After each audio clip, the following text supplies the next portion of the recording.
రేవంత్ రెడ్డి గారికి 2 ప్రశ్నలండి. ఇది చాలా ఇంపార్టెంట్ వీడియో. తప్పకుండా ఈ వీడియోని వైరల్ చేయండి. మొదటి ప్రశ్న, ఎఫ్టీఎల్ బఫర్ జోన్‌లో ఉన్న ఇండ్లని మీరు కూలగొడుతురు గదా! ఓకే.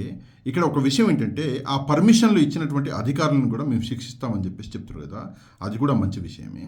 ఇక్కడ మొదటి ప్రశ్న ఏంటంటే, ఎవరైతే నిజంగా కబ్జా చేసిన భూమిని ఇతరులకి అమ్మేసి వెళ్ళిపోయారో మరి వాళ్ళ సంగతి ఏంటి? వాళ్ళే గదా అసలు కల్ప్రిట్లు. వాళ్ళని పట్టుకొని ఫస్ట్ వాళ్ళని శిక్షించాలి గదా! మరి ఆ విషయం ఒకసారి రేవంత్ రెడ్డి గారు ఆలోచించాలి. ఆలోచించి ఎవరైతే అమ్మేసి వెళ్ళిపోయారో వాళ్ళ దగ్గర నుంచి డబ్బులు వసూలు చేసి ప్రస్తుతం ఇక్కడ ఉన్నటువంటి ఎవరైతే ఇల్లు మీరు కూలగొడుతున్నారో వాళ్ళకి ఇవ్వాలి. రెండో విషయం ఏంటంటే, మీరు రిజిస్ట్రేషన్ చేసుకున్నప్పుడు అంటే ఇండ్లకి మీరు రిజిస్ట్రేషన్ చేసుకుని ప్రభుత్వం కొంత మొత్తాన్ని డబ్బుని వసూలు చేసుకున్నది. ఆ డబ్బుని రిటర్న్ ఇవ్వాలి. ట్యాక్స్ ఏదైతే కట్టిర్రో ఇంటి ట్యాక్స్ ఆ డబ్బును కూడా ప్రభుత్వం రిటర్న్ ఇవ్వాలి. ఆ విషయం మీద కూడా రేవంత్ రెడ్డి గారు తప్పకుండా సమాధానం చెప్పాలి.